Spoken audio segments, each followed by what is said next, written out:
Yes, sir. My tricker back up in this thing, man. Today we got an incredible video on deck, man. Hope you ready for this one, man. I am reacting to some scary TikToks that keep me up at night. But before we hop into that, man, go ahead and smash the like button right now so we can run the numbers up, baby. And if you haven't already, man, sub up, join the community. The community's been growing. We've been building this shit from the ground up together. To everybody that subbed so far, man, thank you guys. We over 600 in such a short period of time. I appreciate every single one of y'all from the bottom of my heart. But let's hop straight into the video, bro. This is about to be crazy. Find yourself in. Being trapped in an elevator is a lot of people's worst nightmare. But when it does happen, the last thing you want to deal with is a fear of drowning.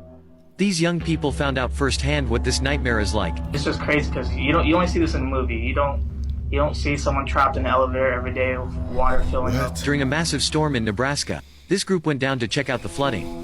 It seems like going down via elevator was a wrong decision, though, because suddenly, the little box began filling quickly up with water, leaving them on a time limit to when space and air would run out. Honestly, I would say this is number one, the most scariest thing in my life. Yep.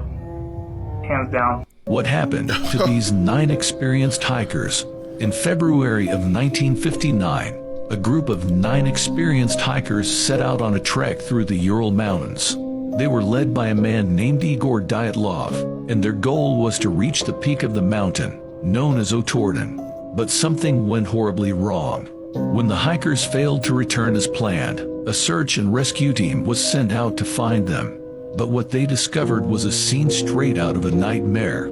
The hikers' tent was found to have been cut open from the inside, as if they were trying to escape something. The hikers themselves were found scattered across the mountain, some of them still in their sleeping bags, as if they had been trying to flee in a hurry.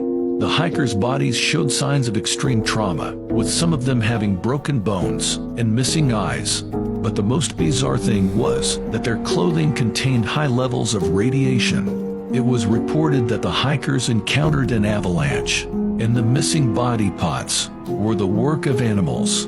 However, to this day, no one knows exactly. I don't know about that one.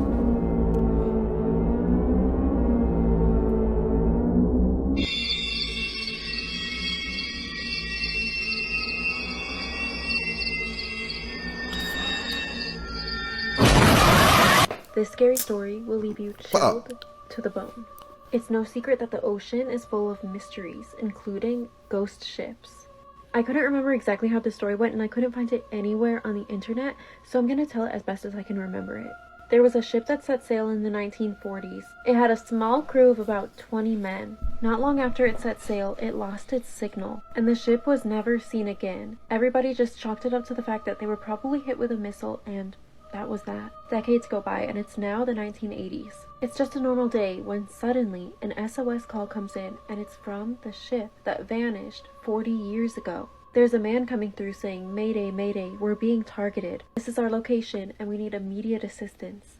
Crews are sent out to go help the people on the boat since they've been stranded for 40 years. When the rescue helicopters were almost there at the ship, the man who was calling from the ship got on the radio and said, "We're already dead. It's too late." They found the ship, and on board were bodies that have been dead for 40 years.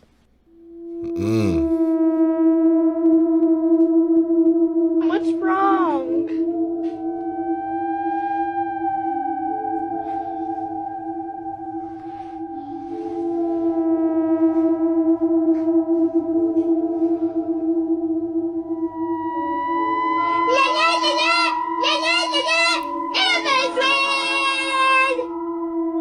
What do you do if that's your family member? If that's your mom or somebody, do you help or do you dip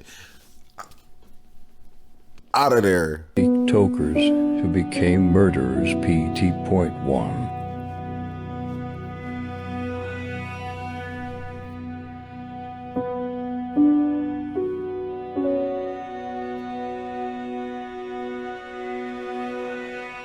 Yeah, what happened with this dude?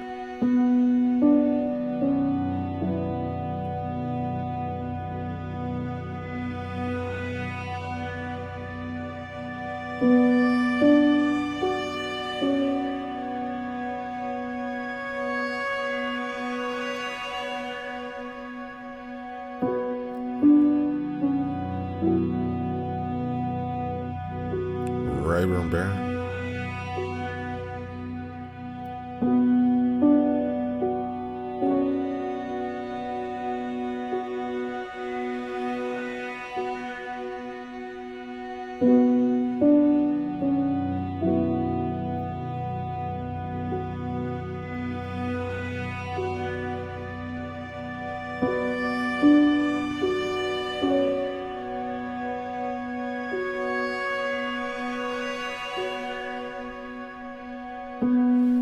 Wow.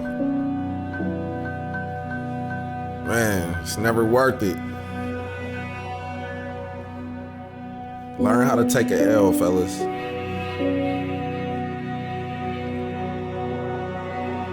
Hey, we all just need to learn a lesson from that. Just learn how to take the L, chalk it up, and move on. Like, damn, that's ridiculous. To communicate with those who are no longer with us.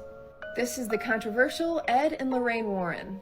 Ed and Lorraine were paranormal investigators that are associated with a number of well-known hauntings. Lorraine herself professed to be a clairvoyant and a light trance medium who worked closely with her husband. In 1952, the Warrens founded the New England Society for Psychic Research, which is the oldest ghost hunting group in New England. Oh, The Conjuring films are based off the couple, and the franchise has made over $2.1 billion. The films are incredibly popular and are the second highest grossing horror franchise. They're best known for their investigation into the Amityville haunting, which a New York couple claimed that their house was so haunted and the activity got so intense it eventually drove them out of their home. They're also known for Annabelle. In 1968, two roommates claimed their Raggedy Ann doll was haunted by a young spirit named Annabelle Higgins. The Warrens confirmed their suspicions and said it was being manipulated by a spirit. Along with these, the Warrens worked on countless other hauntings. Skeptics who investigated the Warrens' evidence described their work as blarney and claimed that they simply made up all the hauntings. But many, including the countless people who reached out to the Warrens for help, claim that they are supernaturally gifted and really helped them. Ed passed in 2006 and Lorraine passed in 2019. I gotta know, what are your thoughts on Ed and Lorraine? Here is proof that the Illuminati is real. There are many celebrities rumored to be a part of the Illuminati. This includes, but is not limited to, Nicki Minaj, Miley Cyrus, and Justin Bieber. Not only do they all hold up their hand signs, but they also have the sound E in their name.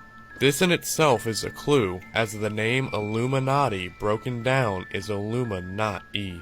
The Illuminati themselves are viewed as the most powerful leaders in the world, and at a young age we are already taught to serve them. One thing many people associate schools with are teachers, and with teachers many people think of apples. And Apple just happens to be one of the biggest companies in the world. It is also worth mentioning that most of their products start with an I. What is another place that starts with an I? If you thought of Iraq, you are correct. But this is just a starting point. A common sign of the Illuminati is a triangle, and the pyramids in Egypt happen to be that shape. This is backed up by the United States $1 bill, which has the Illuminati sign on top of a pyramid on the back. Another common triangle we learn about as a kid is the food pyramid. Okay. If you look above Egypt, you'll find Turkey, which is up and to the right, just like on the food pyramid. If you connect all 3 points, you have a triangle. But we're not stopping there. The Illuminati is not just represented by triangles, but they are also represented by an eye. And what do eyes do? They see. And on the map you will see the Mediterranean Sea, the country Syria, and of course the Red Sea. These points give you your second triangle. If you combine these two triangles, what do you get? A two-triangled star. And what lies in the middle of the star? Israel. And guess what Israel's national flag looks like? The two-triangled star. What do you think about all this? Let me know in the comments. He put it together.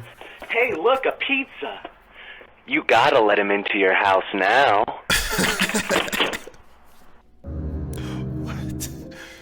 Late one night in 1996, Brian Bethel was sitting in his car in a parking lot next to a movie theater so he could write a check. He was so engrossed with what he was doing, he didn't notice two young boys approach his car. He only noticed when the older of the two knocked on his window.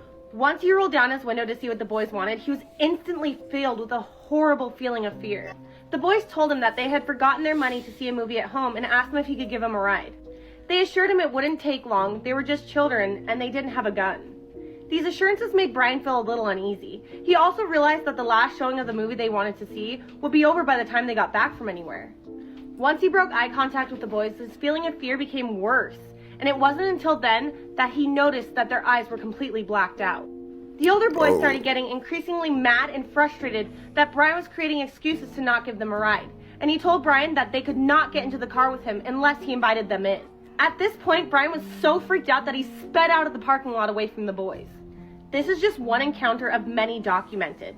These children are said to be between the ages of 6 and 16 and can be found on doorsteps or begging for rides. They are said to only approach those who know of them, so if you ever see a child with black eyes, be sure never to invite them in. I don't think anybody I know with their right mind would let two little creepy ass kids with blacked out eyes in their house in the middle of the night. Even the sweetest of sweetest aunties I know wouldn't do that. But with that being said, guys, that was the video. Thank you for coming to kick it with me. Hope you enjoyed. Let me know what you thought about these videos in the comments, man. You think some of this stuff is real or fake? Let me know. And until next time, guys, y'all take care of yourself, and remember, the haters will hate, but the real will prosper. And I got a feeling that you a real one, so you ain't got nothing to worry about, bro. All right, peace.